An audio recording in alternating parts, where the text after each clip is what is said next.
let's stand for a minute. We're going to read several different passages of Scripture this evening as we finish up on the family. And we're going to take it a little different direction this evening, and it'll apply really to life in general, but I want us to understand this tonight. Let's turn over to Proverbs chapter 4. We'll read three passages. We'll read a passage in Proverbs. We'll read we'll read a verse in Proverbs, 2 verses in Psalms, and then we'll read a couple in 2 Corinthians. Of course, we understand what we said from week number 1 at the beginning of the summer, which seems like just a couple weeks ago, but summer's over. I told my wife when we were coming back from Filipino family camp, I said, man, just summers went by fast. She goes, because when you get old, time goes by fast. I'm like, okay, thank you for that. I was encouraged. So Proverbs chapter 4 and verse 23. She thinks I'm old. I'm married to a grandmother. Proverbs chapter 4. I'm a grandfather, so too bad she's not in patch tonight. Proverbs chapter 4, verse 23 says, keep thy heart with all diligence, for out of it are the issues of life. The word keep is really guard. Psalm chapter 119. Psalm chapter 119. We'll read verse 44. Psalm chapter 119 and verse number 44.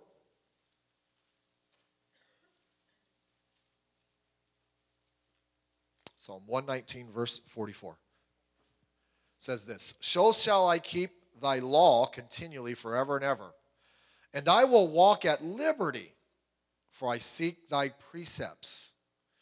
2 Corinthians chapter 6, please. We'll read several verses there and then we'll pray.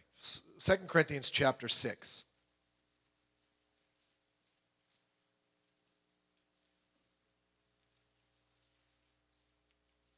Second Corinthians chapter 6. We'll start in verse 14. 6:14 says, be ye not unequally yoked together with unbelievers. For what fellowship hath righteousness with unrighteousness? Now these are all those questions where there's the answer's already implied. I forget the name of the question, but these are all questions where the answer's already known that none, really, there isn't any. What communion hath light with darkness? What concord hath Christ with Belial?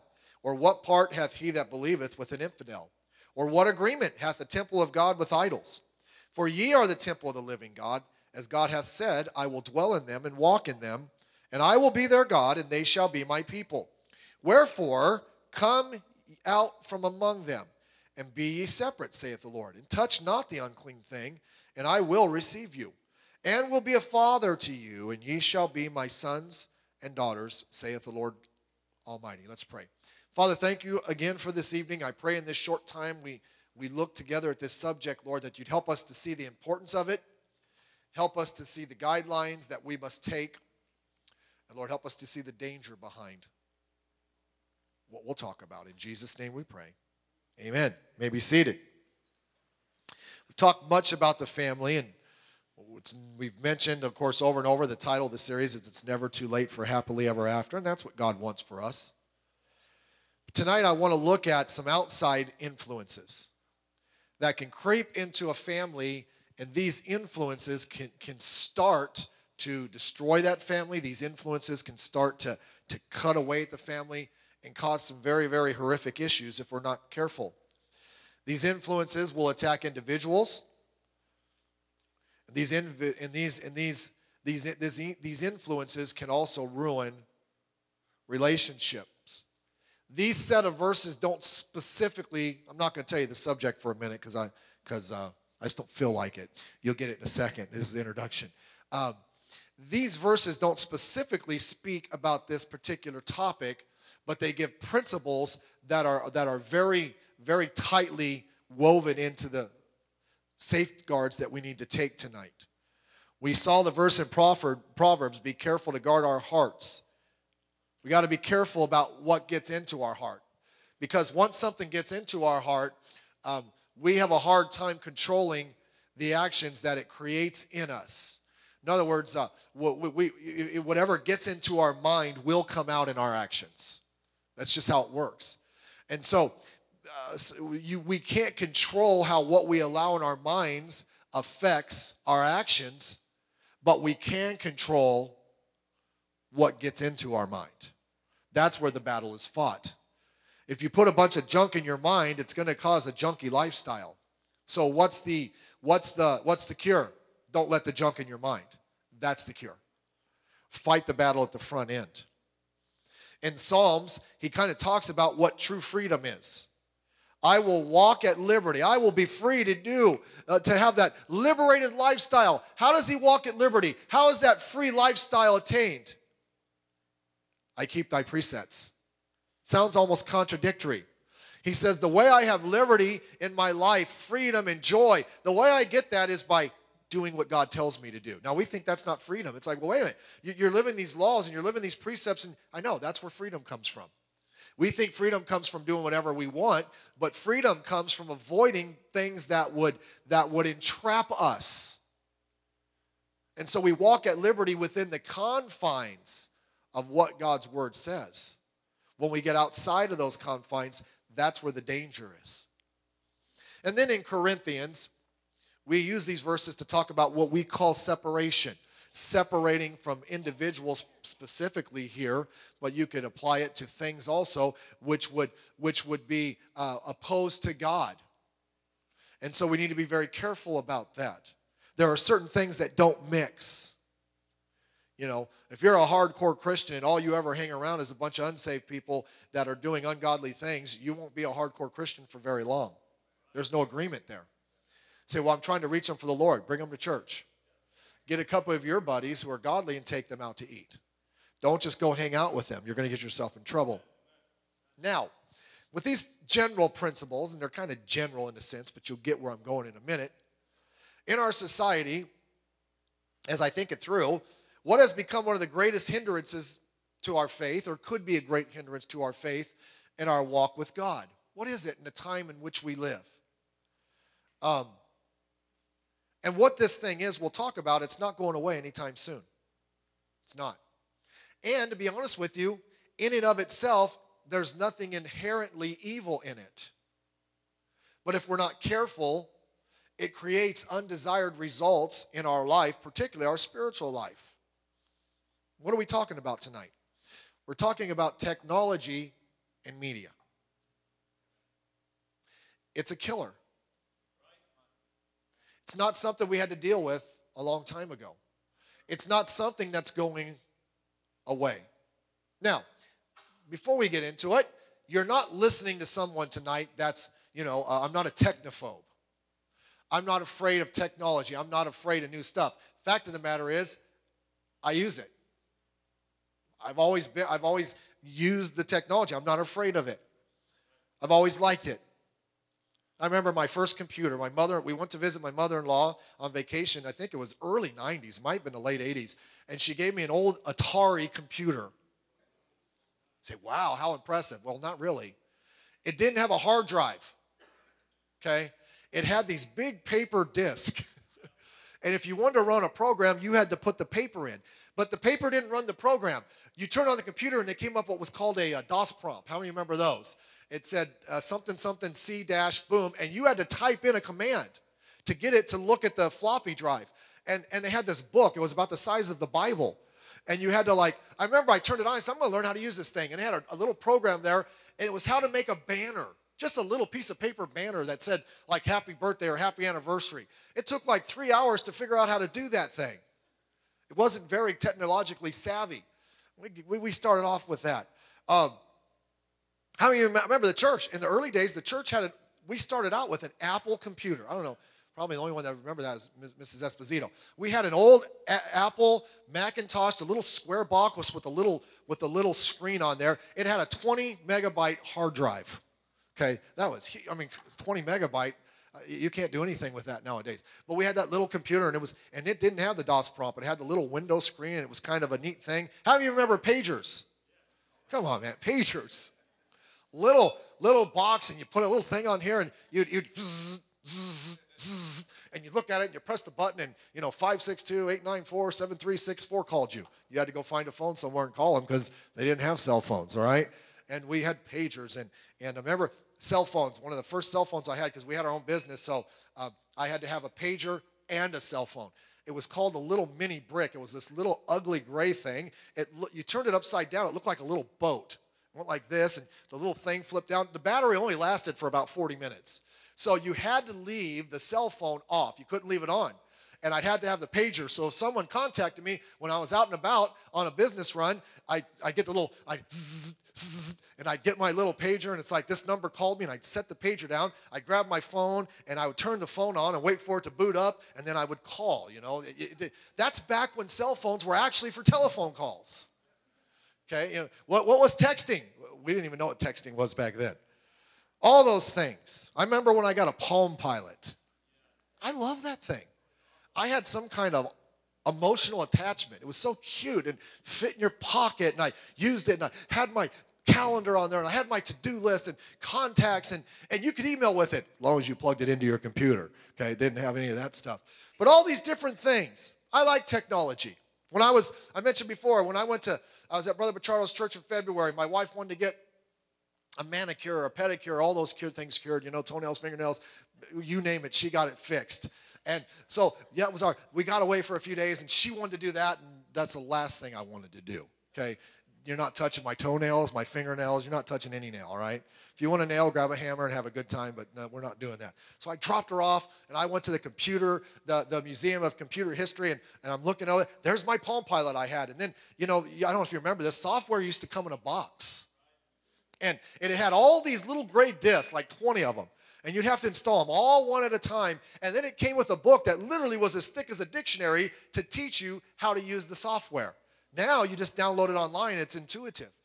But all that stuff. So when I'm talking tonight, you're not talking to someone that's, you know, like computers are bad and all this stuff and all that. I'm not a technophobe. But having said that, I understand the dark side. I understand the danger that's inherent in technology. We got to be very careful. As I think of our technology today, and I was thinking about this, I'm glad that when I was an unsaved, ungodly teenager, that they didn't have the technology that we have today. My biggest problem was Robert Ramirez. Okay, just kidding. I didn't hang around him that much. But look, I could imagine I could have gotten a lot more trouble if I had that access to that kind of stuff, and I'm kind of glad I didn't. But it's here. I mean, we can't avoid it. It's part of life. It's part of most of you where you work and all these different things. So we need to be very careful with it, particularly in our families. Our children growing up, it's part of society. So let me share 3 sets of principles under 3 different headings tonight. And I'll go briefly. We'll get out of here about 6, and we'll go to the family night, and you'll eat and have a great time. First of all, I want to give you some principles of faith that are involved with technology we need to understand. By the way, here's a good principle to live by. Colossians 3:17. And whatsoever ye do in word or deed, that's what I say and in my actions, do all in the name of the Lord Jesus, giving thanks to God and the Father by him. That's a good life principle to live by. If we follow that, we're going to be okay. But it just seems that when people get in technology, they violate that verse 100 times over. What are some principles of faith we need to be aware of?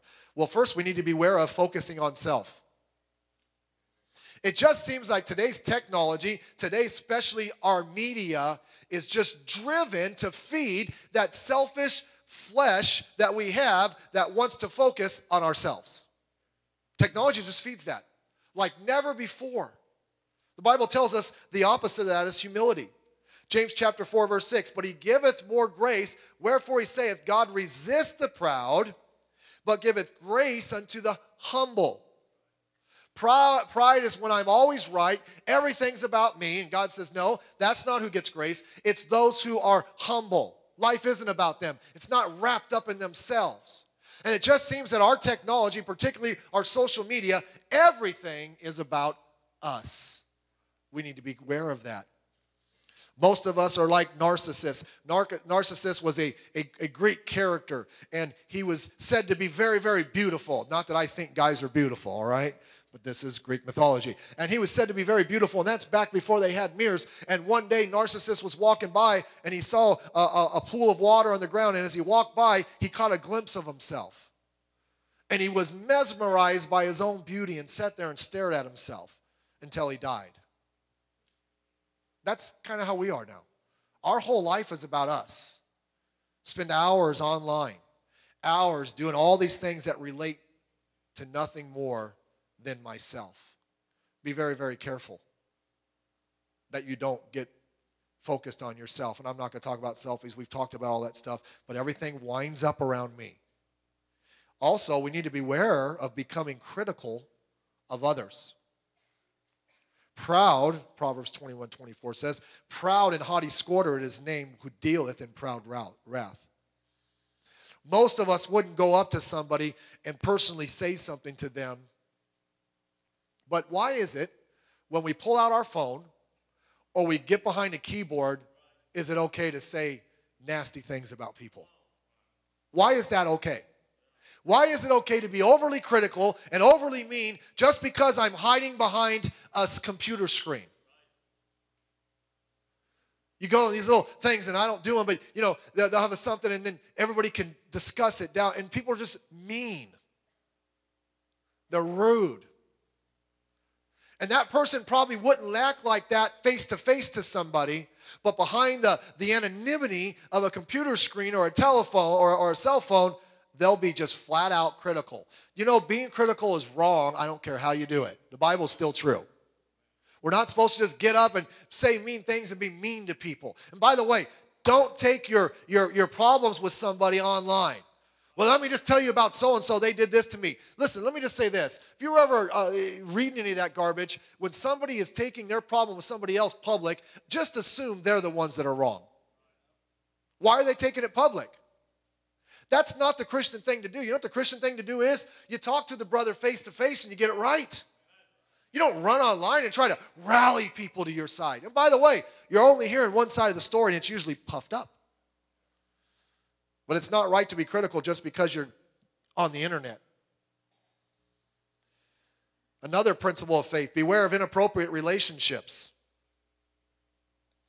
2 Timothy 2:22, flee also youthful lust, but follow righteousness, faith, charity, peace with them that call on the name of the Lord out of a pure heart. We live in flesh. There are certain sinful desires we have. Physical needs, emotional needs, you name it. God has designed a way for those needs to be met in a marriage relationship. What we do is we go online and we start connecting with someone we shouldn't be connecting with. Someone starts texting us because sometimes they may have a legitimate reason to text us, but then it starts to go a little south. You got to be very, very, very careful. Everything has got to be above board. Now, I don't know how the staff feels about this, but a lot of times when they text me, they get one-word answers, two-words. They'll give me some long, hey, what do you think of this? Fine. Blah, blah, blah, blah, blah, blah. Okay. Blah, blah, blah, blah, blah, blah, blah. Thank you. I'm not going to get into a dialogue. Now, if I need to say something, I'll say something.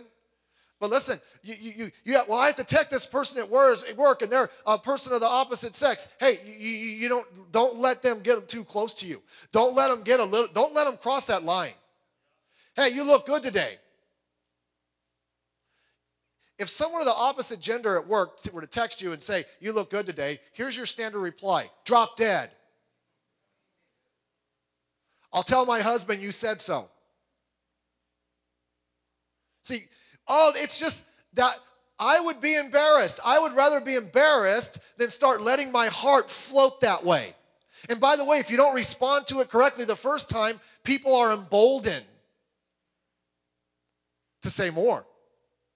You got to shut that down right now. Because you say, I'm happily married. That's not a big deal to me. But then they start trying to win your heart over, especially you ladies. Man, you're dumb too. In other words, she smells so good. Listen, she flies a broom too. I shouldn't have said that because I'm not saying ladies. But she's so much nicer than he's so much nicer than my husband. Not when you marry him. Okay? Relationships take a lot of work. You see them at their best, and they're trying to reel you in. Don't let that happen. Be very careful. Technology, I don't know how. It started in the early days with email. People started emailing their old friends and this and that. Listen, you don't need to know who your old friends are unless you're trying to email them the gospel. That's great. And then it's this, and then you try to connect with them on this. How are you doing? And by the way, if you were close to somebody in the past, don't even look for them. All those old things are going to come up again. Beware. Inappropriate relationships. Our society is basically based on immorality now. Just like the old-time Bible days. That website was just hacked. By the way, if you are on there, I hope they release the names. Ashley Madison. A website that helps married people have affairs together. Because the married people don't want to get busted. All of it's online. Flee youthful lust. Next, beware of wrong associations. Psalm 1, blessed is the man that walketh not in the counsel of the ungodly, nor standeth in the way of the sinners, nor sitteth in the seat of the scornful. It's easy to connect with people who don't know God. People that are, and you'll be swayed by their, and by the way, I have found this, when someone wants to argue stuff, they throw stuff out there you can't prove it's not true. Well, what about this? What about, yeah. Look, let me go research that and I'll find your fallacy. But we allow these people, and we allow that influence to come into our life, and we got to be very, very careful. It's all over the place. Be careful. Now, I gave you some principles of faith. Let's switch gears for a minute. I want to give you some principles for the family. Here are some things you should just, and these are just common sense things. I'm trying to give you some common sense things. That'll help us. Principles for the family. Number 1, computers must be in the open. Okay? Must be in the open. We have the Apple computer that's like, it's a computer and a screen, a big screen. Is it iMac? The big one? We have an iMac. Right there. A lot of you have been to our house this summer. We've had all the different classes over. If you didn't get to come, man, I'm sorry you didn't get to come. We had a great time. But right there, if you know our house, that big U, that's where all the family's always hanging out. Right there's the computer where everybody can see it. Right there. Not hidden. Oh, but my little Johnny wants to have a computer in his bedroom. Then tell Johnny to go get a job, get married, rent his own place, and then he can buy his own computer and put it wherever he wants. Okay? There's stuff on there. I'm just telling you, there's stuff on there.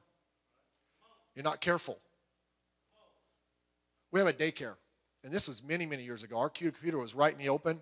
Usually it was off. And we keep the daycare kids off of it. Well, most of them are small. They wouldn't know how to grab a computer anyhow. It's off during the day. But at that time, it was on one time, and later on, Allison was doing some homework, and like you start to type in a computer address. You type it in, and if you had an old computer address, it starts to come up if the first couple of letters are the same. How many of you know what I'm talking about? And Allison got on there, and she started to type a couple letters, and she stopped. She goes, Dad, you need to see this. And she didn't quite understand what it was, but I did. I looked at that thing. I'm like, that's a bad website. Where'd that come from? We found out there was a girl there. She was about 8, 9. It was 1 minute, no one was there, and the computer happened to be on, and she ran over there and typed in that website. Someone gave it to her at school. You say, my kid would never go. You'd be surprised what kids are suckered into. Okay? That thing's got to be monitored in the open. Don't worry, it's going to get worse from here. Especially if you're a teenager, you will not like me tonight. Next, teenagers should not have social media. You say, well, that's going to be a tough one. Wait till I get a couple more points down and I'll make it a lot easier for you. But teenagers should not be on social media. Because at that age, teenagers are prone to, if you're not careful, they're prone to getting hooked into something and not controlling it. And so we're teaching them early to get hooked to something that's not right and make that a real heavy part of their life. They're not ready for it. Fact of the matter, most adults aren't, but we're not going there. Be very careful. By the way, if you're in our school, or you think you're going to be in our school this semester, you cannot have a social media site. You can't be on social media. Okay? That's a rule we have. Say, why, do you hate us? No, we're just trying to be careful. By the way, let me say this. Pastor used to always say this when he talked about media, like, listen, if you're in my office and you talk to the people I talk to, you'd know why I say this. I know. He's right. He's right. Whenever something horrific is happening in a teenager, it's involved. It's involved. And parents, let's not stick our head in the sand. Okay, you say, well, how am I going to get my teenagers to stay off social media? Well, let me give you the next principle. Teens should not have cell phones. They don't need it.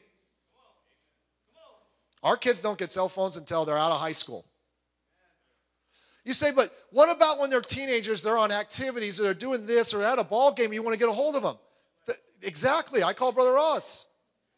Say, but Brother Ross didn't go on the activity. I know. I just want to irritate him.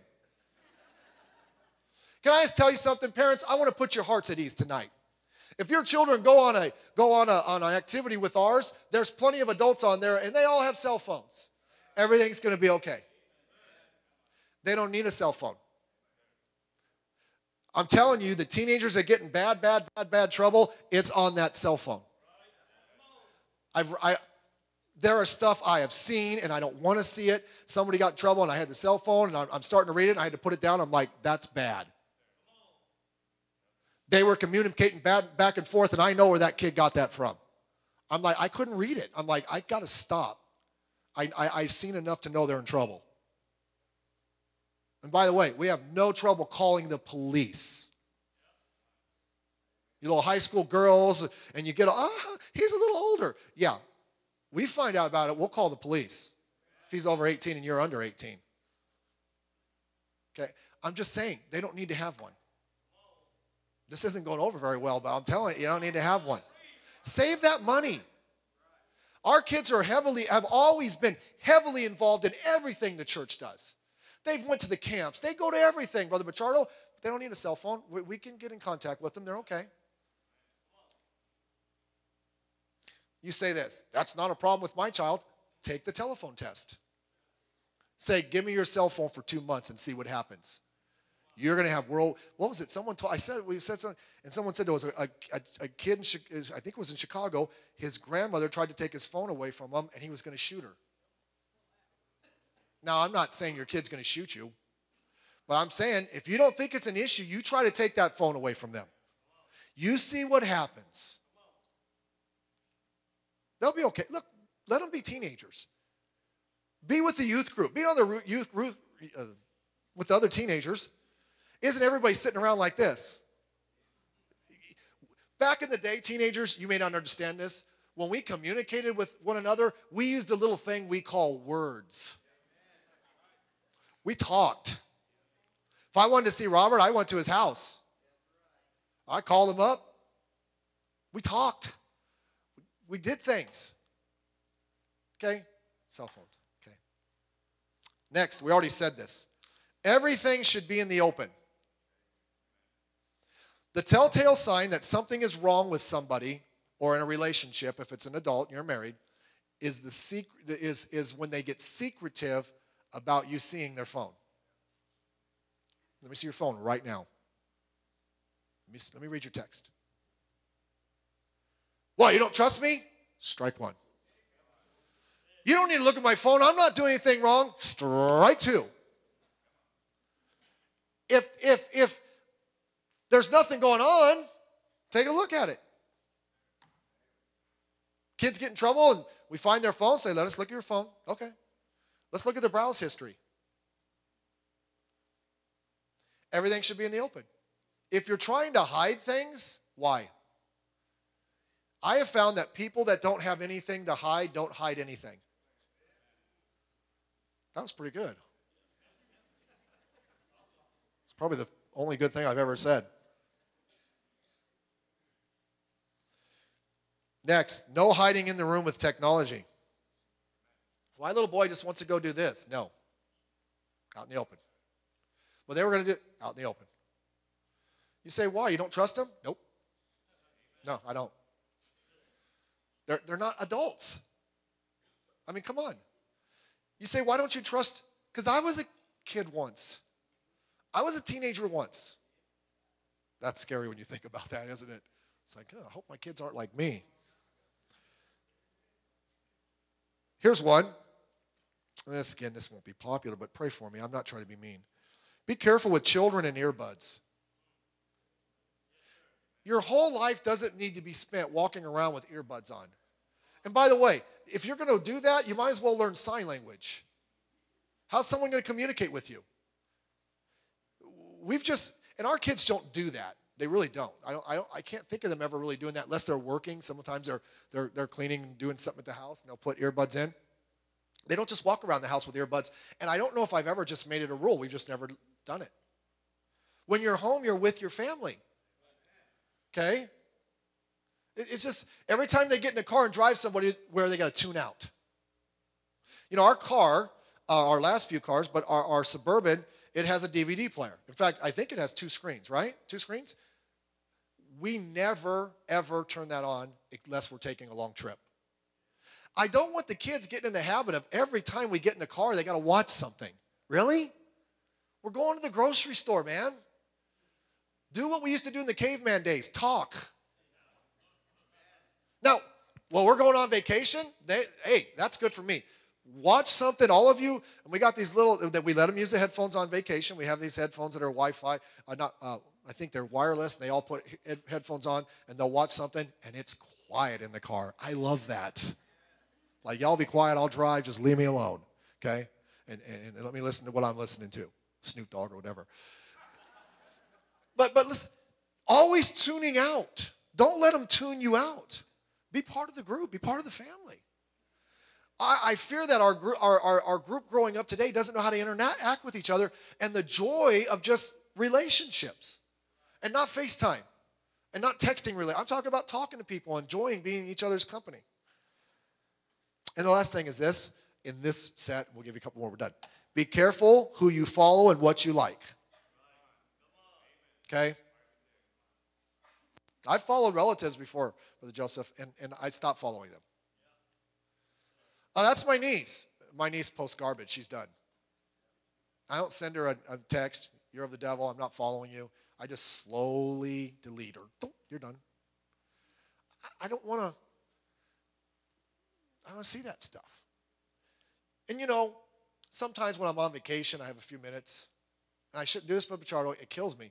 And I'll just you kind of look. And I have one social media. I do Instagram. That's it. And I'll just look, hey, what did so-and-so like that picture? Are you serious? That's godless. Okay? Like good stuff. Okay? Like little John falling asleep and falling over on his head in the wedding. That's funny. Like that. Don't like your niece running around in her bikini. Okay, that didn't go very far. It's called discernment. By the way, you want your kids to say, hey, Dad, how come you like that? Isn't that godless? Well, if I don't like their pictures, they won't like mine. You know how many people's pictures I like when I look at the Instagram? I'll look every couple of days. I'll just feel, good. That was great. I don't like anybody's picture. Occasionally, the grandchild gets one. Oh, that was good. Click, click. Jason gets one today. I'm not going to like your photos. I think they're funny. I think you look funny. Just kidding. I think I look funny. Be careful. Just because you're online doesn't mean we don't have to have discernment about who we follow. Will I hang around with that person? It's just, let's be careful, okay? All right. Number 3, let me just give you some general principles to follow. And we're done. We'll go have family night, and the teenagers won't shake my hand. Be cautious of the new. Now, I didn't say necessarily we reject it. But sometimes new stuff comes out, everybody jumps to the next social media app, and they jump from here to here to here, and some of that stuff is bad. You might want to hold back a little bit and see what's going on. I remember a pastor would preach on pagers, and it was true. All the teenagers, you have this teenager, and he'd be walking around church with a pager. I'm like, what do you have a pager for? I mean, you're in 8th grade, It's like, and pastor used to joke around and say, what, is your sister going to call you just so people think you're important? Okay? But all these different things, the internet. People were leery of the internet. Now, we use it, and there's safeguards you can take, but be very, very cautious. We use it, but be very careful. Don't just automatically buy into something that comes out. You might want to wait and see what's going on and see if there's anything negative about it. Because some things are negative. Make sure that everything you do is age appropriate, of course. Next, if you can't control it, kill it. If you're a man and you've had trouble in the past with pornography on the internet or on some type of technology, either you get it completely under control, and there's some other things you can do to do that, and if you can't, don't use it. You say that's harsh. I would rather be harsh than continue in my immorality, because that will kill your life.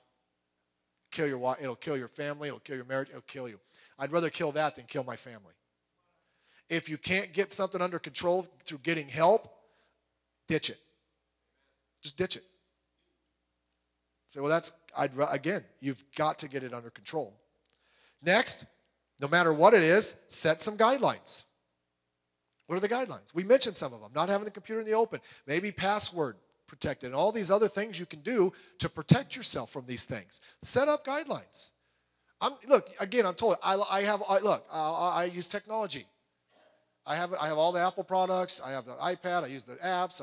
Evernote. You name it. I use that stuff. If it'll help me be more efficient, I'm in. But you got to be careful. You got to have guidelines.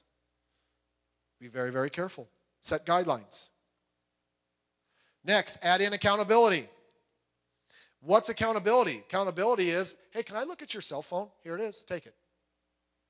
Read all the text. Look at all the music. Do whatever you want to do. Check the emails. You say, well, that breeds security. Have some accountability. When people are unaccountable, they become undisciplined.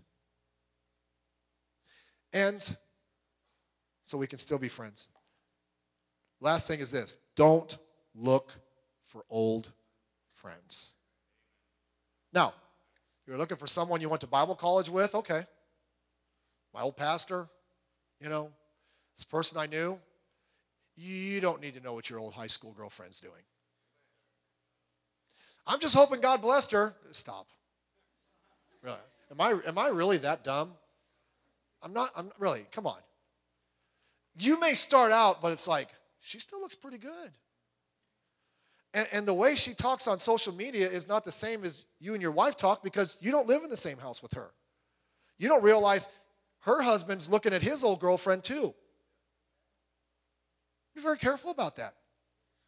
I know many stories of people, old relationships that got rekindled, and their current relationships were crushed because they got back in contact with them online. You do understand when you got married, you said forsaking all others, right? Well, I don't want my old my old girlfriend to think I'm rude. I care less if she thinks I'm rude.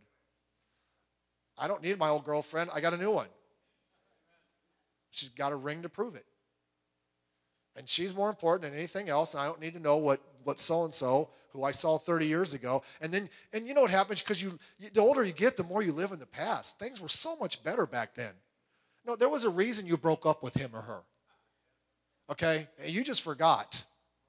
And by the way, that little thing in your mind, they probably don't look like that anymore. Okay? And you're not going to get together and hang out. No, you got things going on. But what happens is you start making your current relationships discontent. You get discontent with those, and you start looking for something new, and the flesh takes over. You say, oh, maybe there's just something wrong with you. No, there's something wrong with all of us. It's called the flesh. And we got to be careful and put guidelines in to say, flesh, sit down and be quiet. Be very careful. Like I said before, we're done. There's nothing in and of itself wrong with technology. But it can lead us to the things that are wrong if we don't control it. Don't let it control us. make sure we control it.